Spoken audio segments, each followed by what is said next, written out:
Hi, I'm Alice, and I'm 28 years old. I work with kids.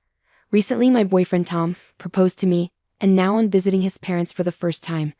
Tom went to a really good university and has a cool job. He's smart, and everyone at work likes him. I've always thought highly of him. His dad seemed happy about us getting married and even said they never had a daughter and that Tom's mom would be happy too. But when I looked at his mom, she seemed upset. She had a frown on her face, like she was mad about something. Then, out of nowhere, she asked me if it's true that I didn't finish high school. She seemed to think that because Tom is so successful, I shouldn't be good enough for him. I felt really surprised and hurt by what she said. I told her it was rude to talk to me like that, and Tom also defended me, saying that my education doesn't matter. Both Tom and his dad stood up for me against his mom. But my mother-in-law didn't seem to calm down. She kept saying that it's natural for a mom to worry about who her son is marrying, especially about their education and job. She even talked about how children inherit their mom's genes, so she wanted to make sure her future grandkids would be great too. It felt like she was really stuck on the idea that I wasn't good enough because I didn't finish high school. It's true that some people care a lot about education and parents want the best for their kids, but it made me sad to think I was being judged just because I didn't graduate. There's actually a reason for that. My dad died in a car accident when I was young, so my mom had a tough time raising me and my twin sister Emma. To help out, I started working after middle school. Now, I'm going to night school to finish my high school diploma. I'm working hard and saving money, and I might even go to college someday. Tom supports me in this, and he's even offered to help pay for my college. Tom understands where I come from, and he's really caring. That's one of the reasons I love him and want to marry him. But it seems like my mother-in-law doesn't like this idea. Tom is an only child, so we might end up living with his parents in the future. I'm a little worried about how things will go if my mother-in-law already seems so against me. A while after, I moved in with my future in-laws, just a month away from our wedding. As the big day got closer, I had to make more trips to the wedding place to double-check everything. I also had to book hotels for our out-of-town guests. With work, school, and wedding stuff, I was super busy. But my mother-in-law didn't seem happy with how I was handling everything. Today, I was getting ready to go to the venue and putting on makeup when she suddenly said, "Oh my, what are you wearing?" She saw my outfit and blurted it out. "I'm getting ready to go to the venue." "So I thought I'd dress up," I explained. I wasn't sure if she didn't like me dressing up for the venue or if she just wanted to criticize me. "Huh. You say you're going to the venue, but you're just dressing like that to attract men, aren't you?" "You're so careless," she accused. She just assumed I was meeting another man instead of going to the venue. I didn't know what to say. I told her I was meeting Tom at the venue and suggested she ask him if she had doubts. But she didn't listen and just kept thinking I was up to something. Then, out of nowhere, my mother-in-law messed up my carefully styled hair. "Hey, what are you doing, mother-in-law?" "I spent so much time getting ready. This is terrible," I exclaimed. My hair was a mess and I couldn't go out like that. But instead of apologizing, my mother-in-law said, "There's no need to fix it. This hairstyle suits a high school dropout like you. You should wear your hair like this for the wedding." I was already late, so I quickly fixed my hair and rushed to the venue where Tom was waiting. When I got there, Tom saw my upset face and asked what happened. I was torn about whether to tell Tom what happened earlier, but I didn't want to bring up something so upsetting when we were supposed to be talking about the wedding plans. So, I decided not to tell him at that moment. Then, as the wedding date got closer, my mother-in-law came up with a surprising idea. She said, "Hey, Alice's mom lives far away, right? It must be hard for her to come and stay in a hotel. Why doesn't she stay with us?" Tom and I were both surprised by her suggestion.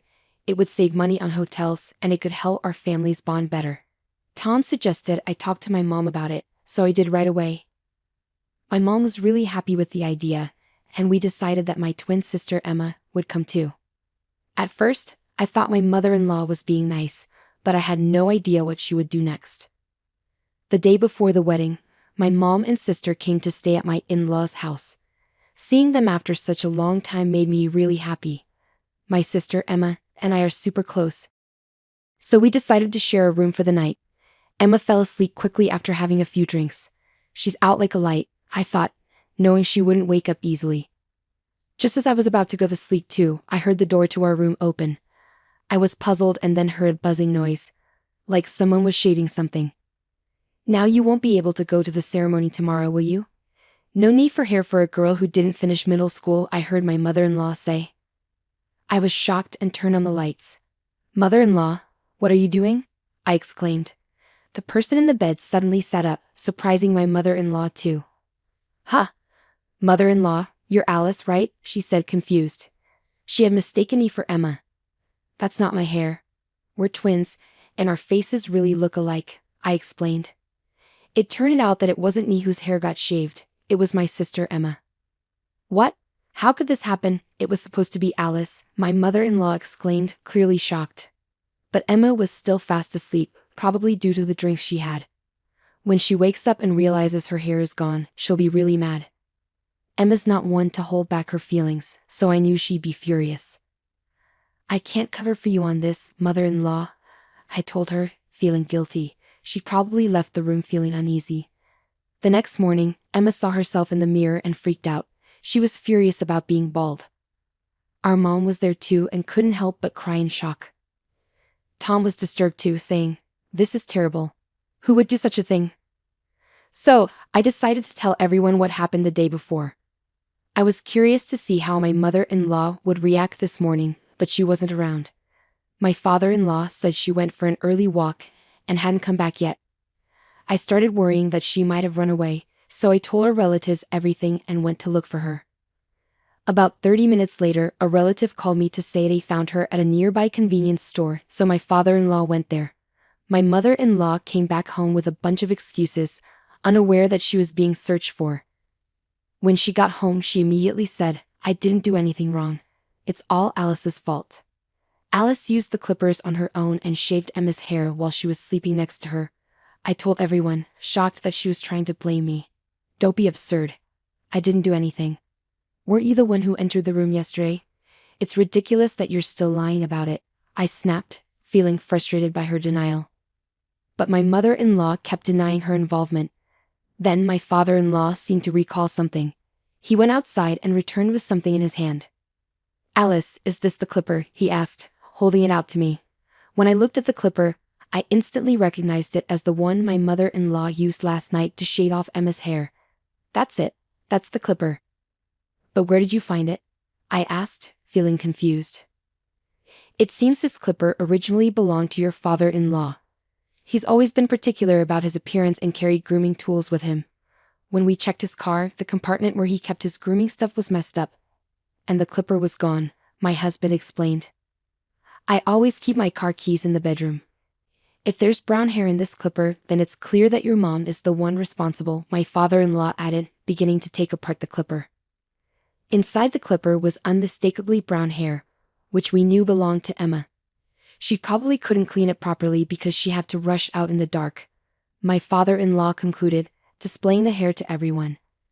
My mother-in-law sank to her knees. "Alice, it's all because of you.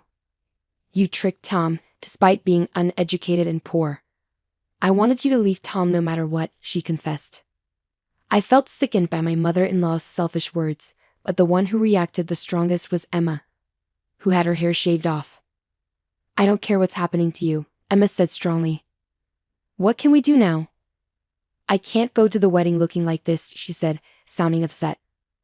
Emma's father-in-law heard her worry and called a friend who knew how to fix hair. They decided to bring a wig quickly. It would help Emma's hair look better for now. But they needed to find a solution for her mother-in-law too.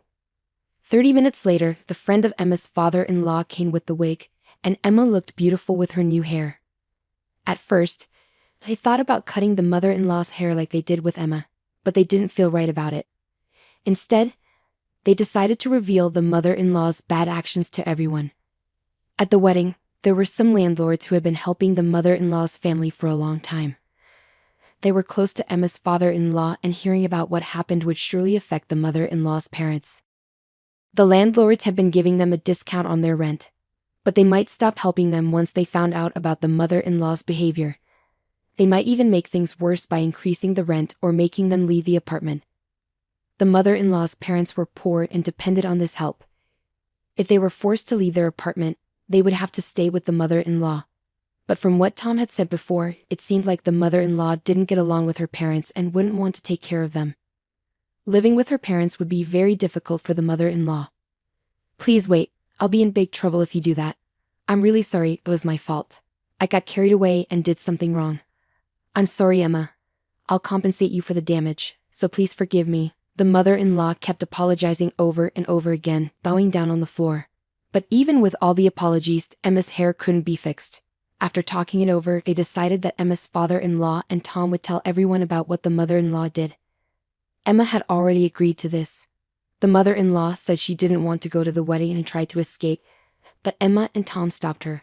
When they got to the wedding place, relatives who had heard of the situation through messages looked very worried as they approached us. We showed everyone what the mother-in-law did wrong, and Emma bravely took off her wig, revealing her bald head. Everyone was shocked, especially the women, who couldn't believe it. For a woman, her hair is very important, so imagine the shock of suddenly having it shaved off.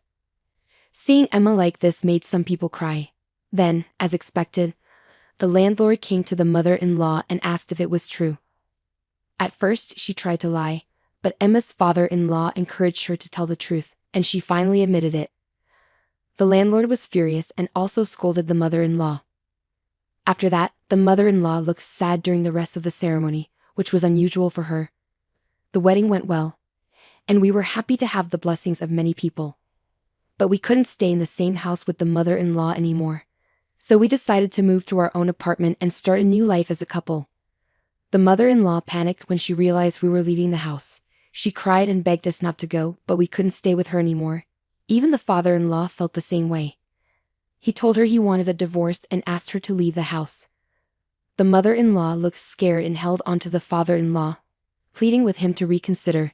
She said she had nowhere else to go because she didn't get along with her own parents. She was trembling and looked like she might collapse at any moment. But I didn't feel sorry for her, considering what she did to Emma. I never expected someone to shave my head while I was sleeping, mistaking me for Emma. The mother-in-law kept trying to convince us to let her stay, but the father-in-law contacted her parents, and eventually she had to leave the house. Now, she's living with her parents, even though they have a difficult personality, and she's struggling to take care of them all by herself. The mother-in-law kept calling us, wanting to start over, but we didn't want to live with her again, so we blocked her calls. Now, we're living happily with the father-in-law in his old house. We decided to renovate it together. The father-in-law built his dream study, Tom set up a display area for his model figures, and I installed a modern kitchen. We also made a room for the child we plan to have in the future. Now, the three of us are living comfortably. Emma's hair, which was shaved off before, has grown back short and looks great. Her friends love her new look. She jokes about what happened, which sometimes makes me feel conflicted. Emma visits us for sleepovers sometimes, and I always look forward to that. Even though there might be challenges ahead, I believe we can overcome them together.